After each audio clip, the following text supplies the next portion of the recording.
Online students, check your audio and video.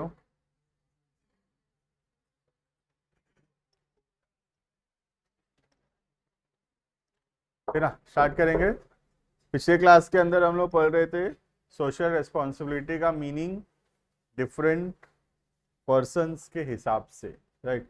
हम लोग पढ़े थे कंज्यूमर के हिसाब से क्या मीनिंग है, एम्प्लॉयज़ के हिसाब से, ओनर्स के हिसाब से, गवर्नमेंट, कम्युनिटी और सप्लायर्स के हिसाब से। सब में हम पढ़े थे कि सब अपना बेनिफिट के बारे में है ना। जैसे ओनर का अगर जैसा मन है वैसा अगर हो रहा है तो वो मानता है कि कंपनी उसके तरफ सोशली रिस्पॉन्सिबल है। सिमिलरली एम्प्लॉयज़ जैसा चाहता है वैसा हो रहा है, गवर्नमेंट जो चाहता है, कस्टमर जो चाहता है उसके हिसाब से हो रहा है, तो उनके लिए that is social responsibilities, right. तो ये हम पढ़े तो ये बहुत इंपॉर्टेंट क्वेश्चन है चैप्टर के अंदर। Meaning of social responsibility from the point of view of different groups, right. इसके बाद हम लोग यहाँ पे छोटा टॉपिक छोड़ दिए थे, रियलिटी ऑफ सोशल रिस्पॉन्सिबिलिटीज बोल के, वो पढ़ेंगे। और उसके बाद ये छोटा मोटा पॉल्यूशन वॉल्यूशन के बारे में है जो हमेशा से हम पढ़ते हुए आए होंगे, I think. Land pollution, air pollution, water pollution, ये सब के बारे में दिया हुआ है। And need for pollution control, ये भी ऑलरेडी पढ़ा हुआ होगा, राइट। हम रीड करेंगे उसको। सबसे पहले पढ़ेंगे रियलिटी ऑफ सोशल रिस्पॉन्सिबिलिटी, ठीक है। देखना, the main reason and factors which have forced businessmen to consider their responsibility towards the societies are. तो ये सब वजहों से आज बिजनेसमैन ना चाहते हुए भी उसको सोशली रिस्पॉन्सिबल बनना पड़ेगा ही पड़ेगा। हमारा मन है तो भी हमको सोशली रिस्पॉन्सिबल बनना पड़ेगा, मन नहीं है तो भी हमको सोशली रिस्पॉन्सिबल बनना पड़ेगा, राइट। क्यों? फॉलोइंग आर द रीजंस, ये सब रीजंस के वजह से the company, the business should be thinking about the society, right. क्या क्या रीजन है? पहला, threat of public regulation. Government is expected to perform for the welfare of the state, so they have to take care of the sections of the society. Whenever business firms are behaving, जब भी business socially irresponsibly behave करेगा, तब भी जब भी business ऐसा कुछ करेगा जो कि सोसाइटी के हित में नहीं है, सोसाइटी के बेनिफिट के लिए नहीं है, तब गवर्नमेंट स्ट्रिक्ट एक्शंस लेगा, राइट। अब जैसे तुम एडल्टरेटेड प्रोडक्ट्स बेचोगे, एमआरपी से ज़्यादा में बेचोगे, तो उससे क्या होगा? वो ठीक नहीं है, ऐसा करना सही नहीं है। तो इससे क्या होगा? गवर्नमेंट हमारे खिलाफ एक्शंस लेगा, हमको फाइन्स लगेगा, पेनल्टीज लगेगा, वो हमारा बिजनेस बंद भी हो सकता है, राइट। तो पहला रीजन है threat of public regulation. Government का जो पब्लिक मतलब यहाँ पे गवर्नमेंट, तो गवर्नमेंट का जो रेगुलेशंस है, गवर्नमेंट का जो रूल्स है, उसका डर है। तो मुझे डर है कि गवर्नमेंट मेरे खिलाफ एक्शन लेगा, इस वजह से मैं अपने आप ही सही सामान सेल करूंगा, राइट। अगर ये डर नहीं होता, अगर इंडिया में कोई लॉ नहीं होता, गवर्नमेंट नहीं होता, जिसका जो मर्जी है वो करते, तो मैं भी तो मिलावट वाला सामान ही बेचता ना, प्रॉफिट ज्यादा होगा उसमें। एमआरपी 50 से मैं 500 में बेचता, लेकिन मैं ऐसा नहीं कर सकता। क्यों नहीं कर सकता? बिकॉज ऐसा करने से गवर्नमेंट एक्शंस लेगा। क्लियर है? तो पहला रीजन है थ्रेट। थ्रेट मतलब डर। डर ऑफ किसका? गवर्नमेंट का डर, गवर्नमेंट के रूल्स रेगुलेशंस का डर है, इस वजह से हमको सोशली रिस्पॉन्सिबल होना पड़ेगा। क्लियर है? Second, pressure of labour movements. आज जितने भी लेबर्स हैं कंट्री में, जो भी वर्कर्स हैं, उनका भी अपने आप में एक एसोसिएशन है। आज तुम एक लेबर को कुछ बोल दो, सारे लेबर स्ट्राइक कर देंगे फैक्ट्री के अंदर, ठीक है। तो तुम देखोगे एक एरिया में एक किसी को कुछ लग जाए, वो एरिया वाले पूरा आ जाते हैं। तो ये वो यूनिटी है उस एरिया वालों का, राइट। सिमिलरली लेबर्स का भी कंट्री में यूनिटी है, तो हम किसी भी लेबर के साथ चीट नहीं कर सकते, उसको कम सैलरी देना या डिस्क्रिमिनेशन करना, उसको टाइमली सैलरी ना देना, बिना वजह से काम से निकाल देना, कि हम नहीं कर सकते। क्यों नहीं कर सकते? क्योंकि हम एक के साथ ऐसा करेंगे तो सारे लेबर जो है वो मतलब प्रोटेस्ट करेंगे, ठीक है। और अगर सारे लेबर प्रोटेस्ट करने लग गए, कोई भी बिजनेस बिना लेबर के चलेगा क्या? कोई भी दुकान, कोई भी बिजनेस, चाहे छोटा सा किराना दुकान हो कि बड़ा बड़ा फैक्ट्री हो, कुछ भी नहीं चल सकता विदाउट द लेबर्स, राइट। तो लेबर के बिना चल नहीं सकता, इसीलिए लेबर मूवमेंट, लेबर जो का बीच में जो यूनिटी है वो फोर्स करता है बिजनेस को कि हम एम्प्लॉयज की तरफ ध्यान दें, राइट।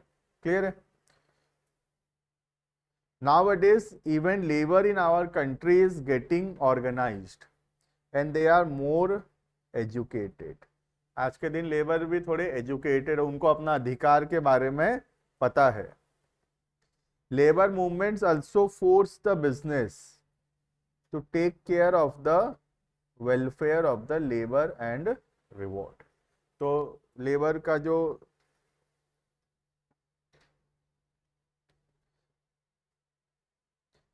जो भी मूवमेंट्स है, लेबर के बीच में जो भी यूनिटी है, उनका जो भी एजुकेशन है, वो फोर्स करता है बिजनेसमैन को कि वो लेबर के तरफ ध्यान दे, राइट। क्लियर है ये? Next point number 3, impact of consumers consciousness. आज के जो कंज्यूमर हैं वो भी बहुत ज़्यादा कॉन्शियस है, बहुत ज़्यादा जो है जागरूक है। अगर हम कोई भी कंज्यूमर के साथ चीट करेंगे, वो हमारा प्रोडक्ट का वीडियो बना के सोशल मीडिया में डाल देगा। उससे क्या होगा? लाखों कस्टमर्स ऑल ओवर इंडिया खराब हो जाएंगे हमारे, राइट। एक नेस्ले का मैगी में सोच लो, सपोज एक इंसेक्ट निकल गया पैकेट के अंदर, सबसे पहला वो कंज्यूमर क्या करेगा पता है? वीडियो बनाएगा, और वीडियो बना के पहले इंसेक्ट हटाएगा नहीं, पहले वीडियो बनाएगा वो, और वीडियो बना के पहले उसको कोई सोशल प्लेटफॉर्म में पोस्ट करेगा। उससे क्या होगा?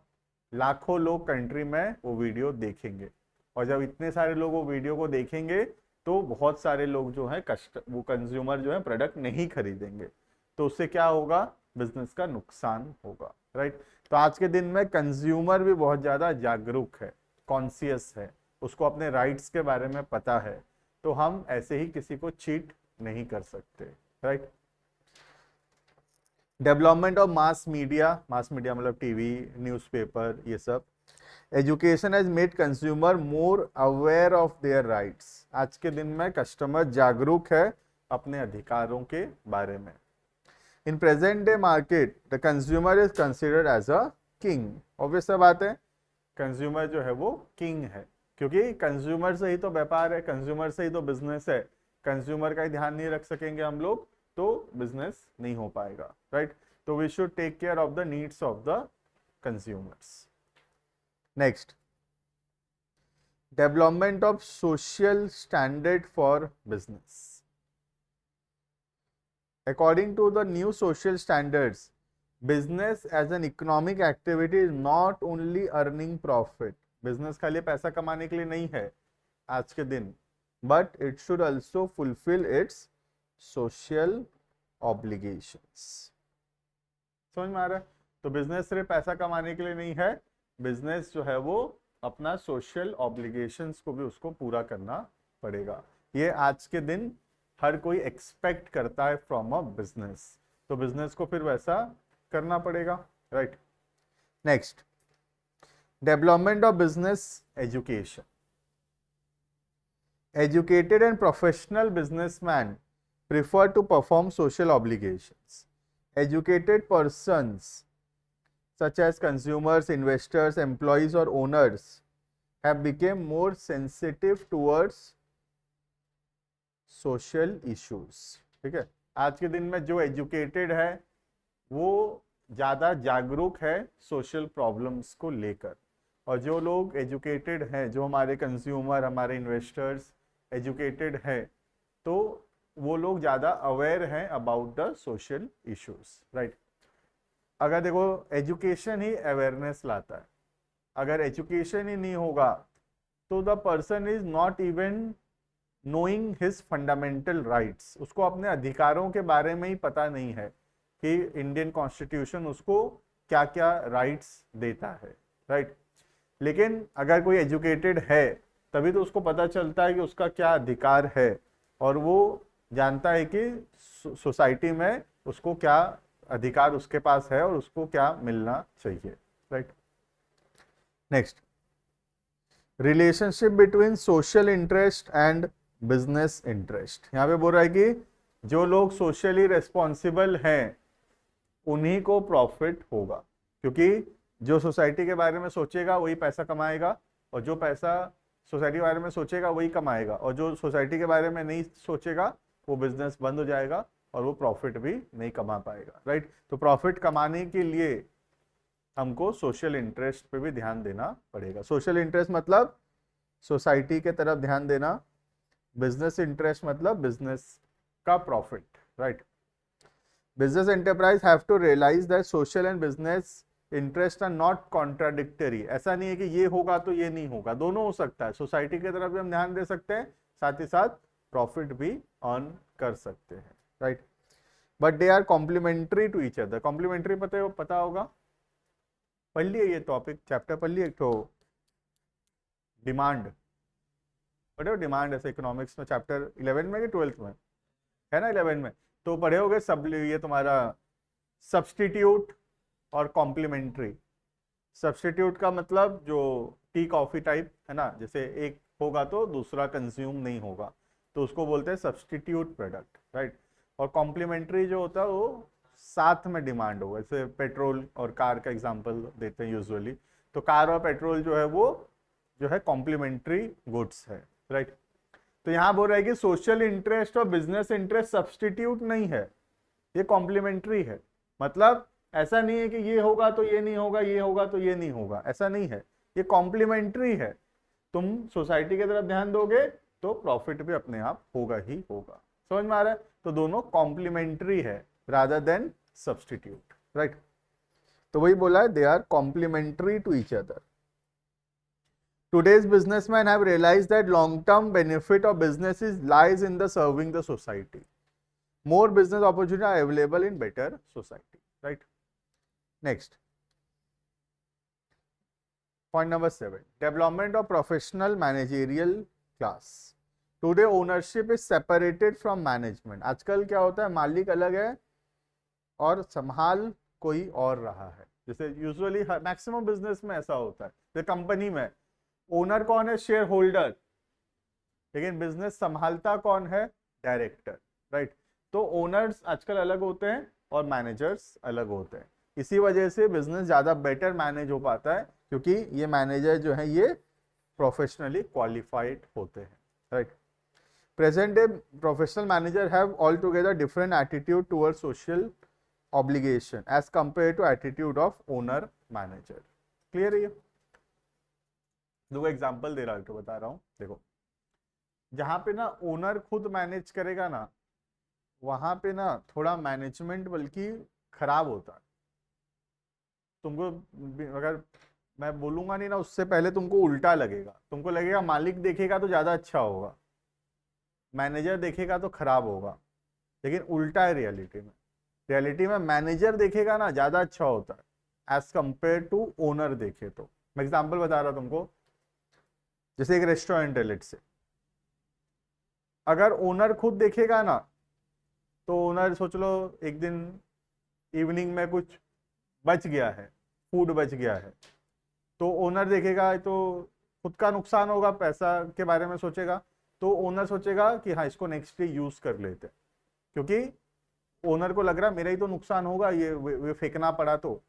लेकिन अगर मैनेजर होगा ना, वो बोलेगा इसको फेंको चलो, ये क्योंकि उसका नुकसान नहीं हो रहा उसमें, है ना। तो मैनेजर्स ज्यादा बेटर मैनेज करते हैं एज कंपेयर टू ओनर्स, क्योंकि ओनर क्या होता है, प्रॉफिट के वजह से गलत डिसीजंस ले लेता है, उसको लगता है कि प्रॉफिट होगा इसमें, तो वहां पे डिसीजंस गलत हो सकता है, राइट। वहीं पे अगर मैनेजर होगा तो वो जो है वो उसी तरीके से मैनेज करे जैसे होना चाहिए। जैसे एग्जाम्पल के तौर पे कोई मेरे दुकान आएगा लेट से, और 100 रुपए का सामान बेचता हूँ मैं, सब ये रिमोट में 100 रुपए का बेचता हूँ, एक गांव का आदमी आ गया, उसको जानकारी ही नहीं है, तो 150 लगा दूंगा। क्यों? क्योंकि 50 का फायदा मेरा ही है। लेकिन वहीं पे काउंटर में मेरा स्टाफ होता तो यूनिफॉर्मली सबको 100 रुपए ही बिलिंग करता। आज रिलायंस में जाओगे तो 100 रुपए ही बिलिंग होगा, चाहे तुम जाओ, तुम्हारा स्टाफ जाए, कोई भी जाए, 100 रुपए ही लगाएगा उसको रिलायंस वाला। तुम जाने से 99 लगाएगा नहीं, कोई और जाने से 101 लगाएगा नहीं, 100 ही लगाएगा, राइट। लेकिन नॉर्मल काउंटर में आदमी देख के रेट है, किसी को 90 में भी बेचेंगे वही चीज, किसी को 120 में भी दे देंगे वही चीज, समझ में आ रहा है। तो मैनेजर्स बल्कि बेटर होते हैं as compare to owners. Owners खराब मैनेजमेंट करते हैं, क्लियर। तो ये यहाँ पे बोल रहा है कि ओनर मैनेजर खराब होते हैं, मालिक खुद मैनेज करे तो खराब होता है as compare to professional managers, clear है। तो this is all about reality of social responsibility. हो गया सोशल रेस्पॉन्सिबिलिटी खत्म, है ना। अब हम पढ़ेंगे एनवायरमेंटल प्रोटेक्शन।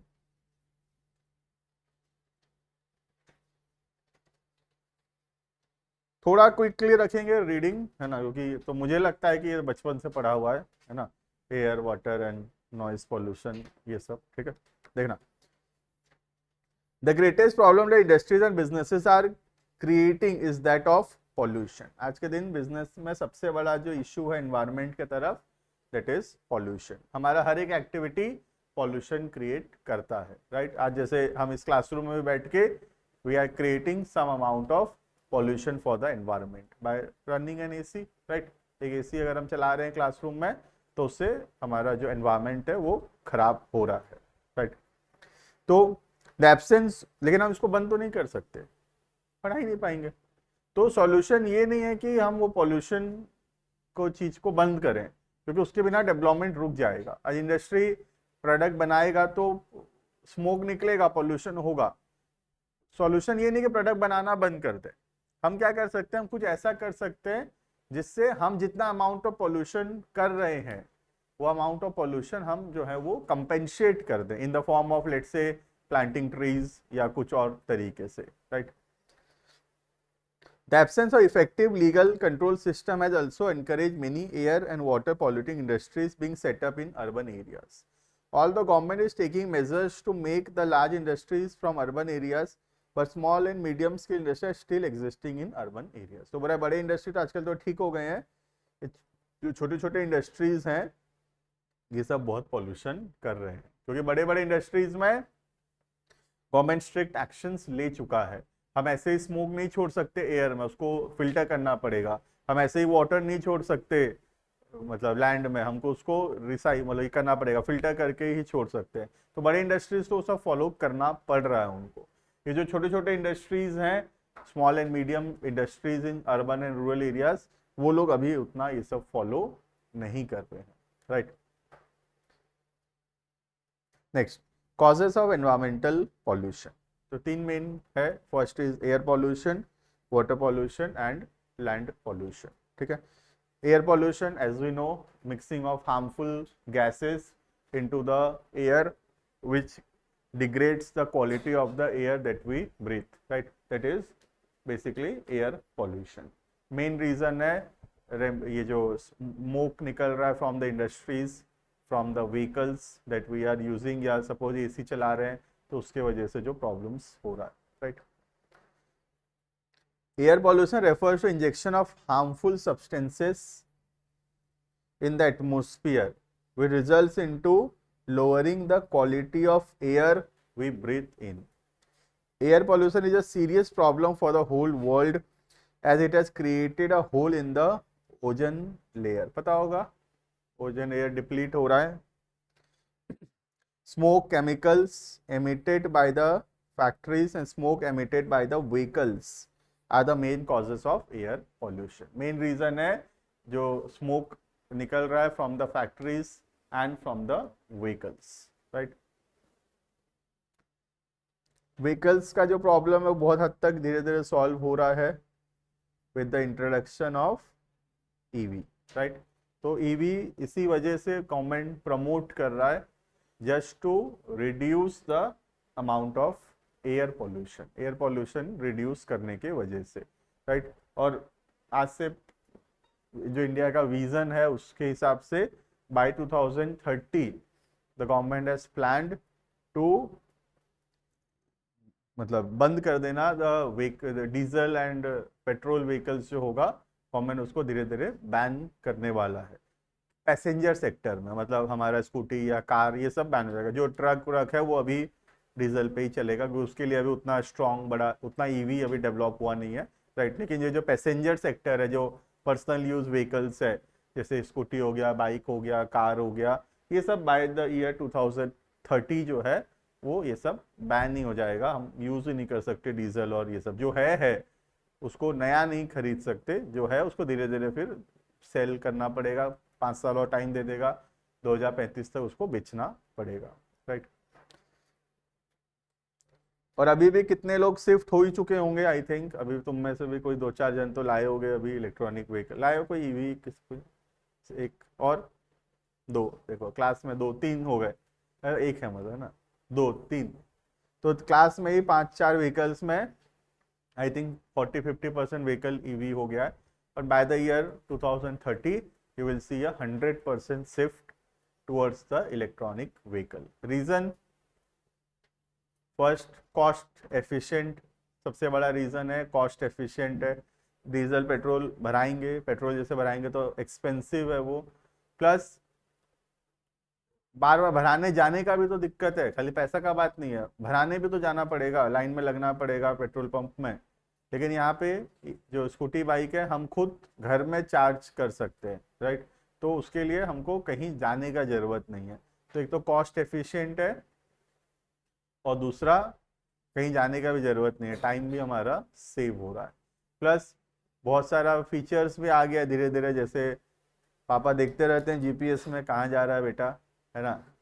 तो नहीं, डिमेरिट नहीं है, ये तो मेरिट है, तुम्हारे लिए डिमेरिट होगा, है ना। पापा देख रहे हैं बेटा कहाँ जा रहा है जीपीएस में, तो मेरिट है कि नहीं है? पापा के लिए तो मेरिट है, तुम्हारे लिए डिमेरिट हो, है ना। तो ये सब डेवलपमेंट है। अब पेट्रोल वाला गाड़ी कहाँ लेके भाग गया पता नहीं चल रहा, लेकिन ईवी में रेंज सेट कर दिए।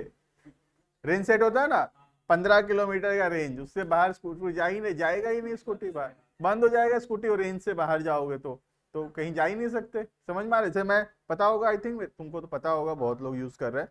मैं एक रेंज सेट कर दिया, सोच लो बरगढ़ के आसपास का एक रेंज सेट कर दिया, तुम वो स्कूटी को बरगढ़ से बाहर ले जा ही नहीं सकते, बंद हो जाएगा वो स्कूटी रास्ते में। वो रेंज क्रॉस किया तो बंद हो जाए। मैं सोचा बरगढ़ का टोल गेट सेट कर दिया, टोल गेट के आगे जाएगा स्कूटी, बंद हो जाएगा अपने आप ही। तो बहुत बढ़िया चीज है ना ये तो, है ना।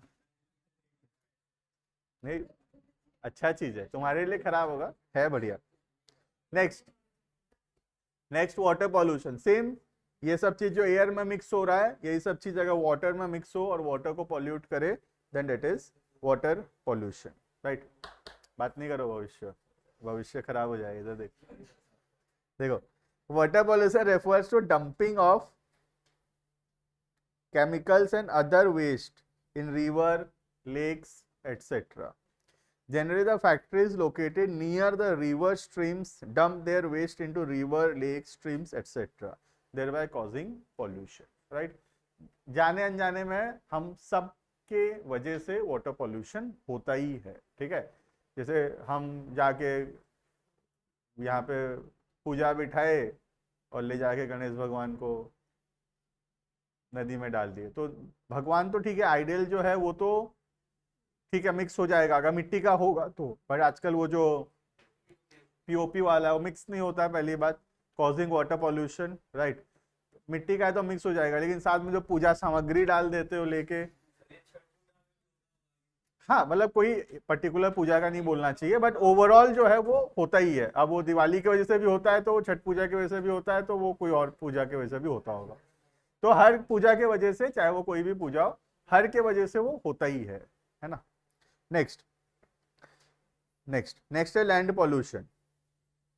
Land pollution refers to dumping of toxic waste into land which affects the fertility of the land, जो कि लैंड के फर्टिलिटी को रिड्यूस करता है, जो उसका एग्रीकल्चर यूज है वो रिड्यूस करता है, and makes it unfit for agriculture. There are two aspects of land pollution. One is how to improve the quality of land which is already damaged, and second is how to check further damage of land. तो दो चीज का ध्यान देना पड़ेगा, एक और damage कैसे ना हो, और दूसरा जो डैमेज हो चुका है वो कैसे ठीक होगा।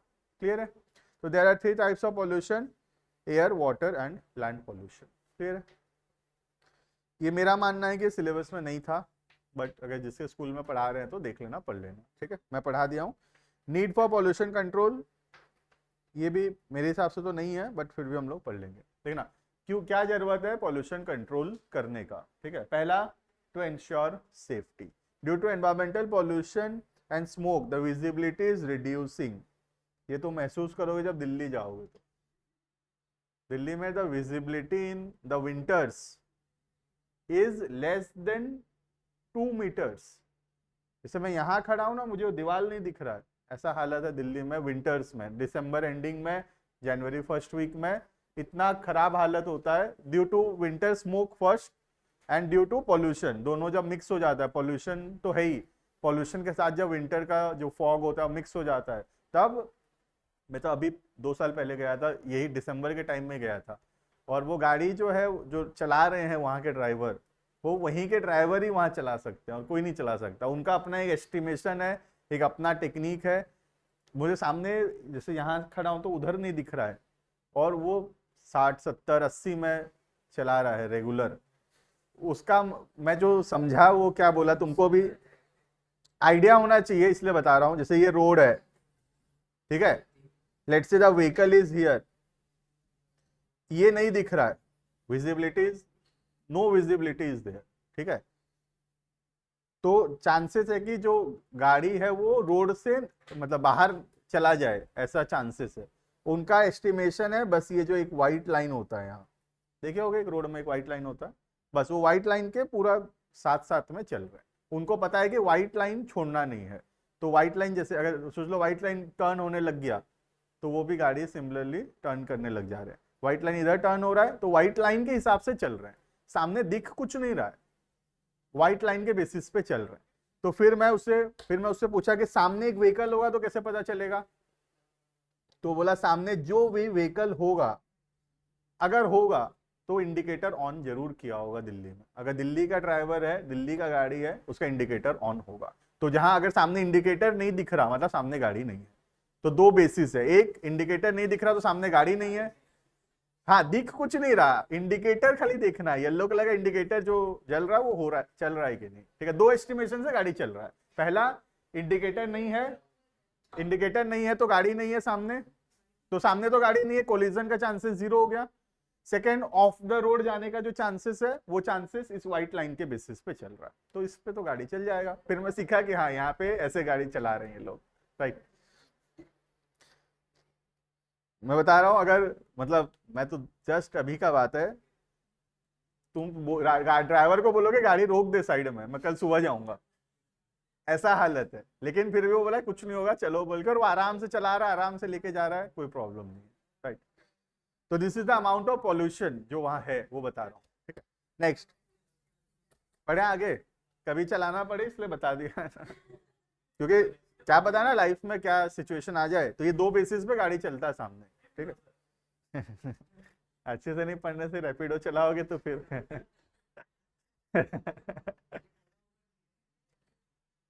देखो देखो देखो, due to environmental pollution smoke the visibility is reducing, example दिया तुमको सबसे ज्यादा दिल्ली का। Due to poor visibility there are more chances of accident, जितना भी एस्टिमेशन से चल ले, जितना मैं बता दूं, पर चांसेस ऑफ एक्सीडेंट ज्यादा ही है इसमें, हमेशा दिखेगा ही नहीं तो एक्सीडेंट का चांस तो ज्यादा है ही है, right. On highways and poor visibility can be hazardous for landing and taking off airplanes, तो फ्लाइट में भी बहुत ज्यादा, दिल्ली में फ्लाइट का जो क्रैशेस है और ये सब भी बहुत ज्यादा है due to poor visibility, clear है ये पहला। Next, economic losses, air pollution is blackening the buildings, building खराब हो रहा है। Water pollution affecting the sea life, sea में जो जो एनिमल्स हैं उनको पॉल्यूशन फेस करना पड़ रहा है। And land pollution affecting the fertility of the land.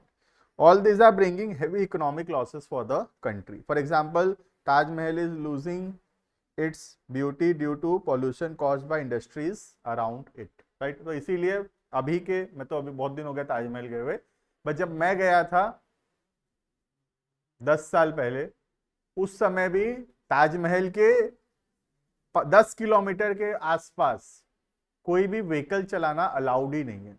मतलब तुम 10 किलोमीटर पहले तुमको गाड़ी रोक देंगे और उसके बाद वो जो ईवी है, जो इलेक्ट्रिक बसेस है, उसी से ही तुम ताजमहल जाओगे, विजिट करोगे, रिटर्न जाओगे 10 किलोमीटर, उसके बाद वहां से भी व्हीकल चलेगा। जो जहां ताजमहल है उसके 10 किलोमीटर्स के आसपास एरियाज में व्हीकल अलाउड ही नहीं है। इंडस्ट्री तो छोड़ दो, गाड़ी चलाना भी अलाउड नहीं, डीजल पेट्रोल गाड़ी ही अलाउड नहीं है। Reason just to protect the beauty of the Taj Mahal, right. ये तो 10 साल पहले का बता रहा हूं मैं, अभी कोई जाएगा तो क्या पता 50 किलोमीटर पहले रोक दे रहे होंगे, तो आई डोंट नो। मतलब मेरे 10 साल पहले गया था मैं और 10 किलोमीटर पहले रोकते थे उस समय तो, right. Next, maintaining the natural beauty. The pollution is having direct impact on the natural beauty. The natural beauty consists of mountains, rivers, trees, land, etc. तो pollution के वजह से ये सब खराब हो रहा है, right? Next, to ensure a healthy life, हमारे लिए भी जरूरी है, because air pollution है तो हम भी खराब एयर ब्रीथ कर रहे हैं, right? Pollution control is must to ensure healthy life of people. Pollution is the root cause of many diseases. Air pollution is the main cause of heart and lung diseases and cancer. Water pollution is the cause of liver problems and problems of kidney. Pollution control is must to keep a check on these diseases. तो ये सब diseases ज़्यादा आजकल हो रहे हैं because of the pollution, right? Even the vegetables that we are eating is consist of pesticides, right? To lead a comfortable life. Pollution is creating nuisance and inconvenience. Polluted rivers become unfit for swimming or fishing. Air pollution causes eye irritation, coughing, breathing problems, etc. Pollution control is required to reduce inconvenience so that people can lead a comfortable and healthy life. Clear है ये? So this is all about need for pollution control. ठीक है? अब उसमें हम क्या कर सकते हैं? What is the role of business in the environmental protection? ठीक है, इजी पॉइंट है, फटाफट पढ़ेंगे। एनवायरमेंट पॉल्यूशन खत्म करेंगे।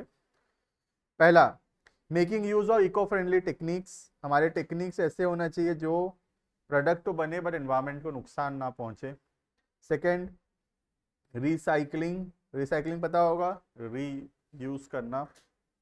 Treating the waste through technologies, waste को ट्रीट करना, वेस्ट को ठीक करना, उसके बाद भी उसको वाटर या रिवर में छोड़ना या एयर में छोड़ना, right. Participating eco friendly activities like plantation of trees, cleaning rivers, ponds, etcetera. Making use of eco marks. Eco friendly products में जैसे इको मार्क्स आता है, जैसे ISI मार्क होता है, हॉल मार्क होता है, वैसे इको मार्क होता है, मतलब इको फ्रेंडली प्रोडक्ट है ये, right. Next, abiding by the laws, जो भी रूल्स रेगुलेशन गवर्नमेंट बना रहा है उसको फॉलो करना। और पॉल्यूशन रोकने के लिए अवेयरनेस फैलाना, spreading awareness among the people. This is all about environmental pollution. Clear है ये? और बहुत कम बचा है, एथिक्स बचा है, नेक्स्ट क्लास में पढ़ेंगे, कंप्लीट हो जाएगा chapter. Online students can leave.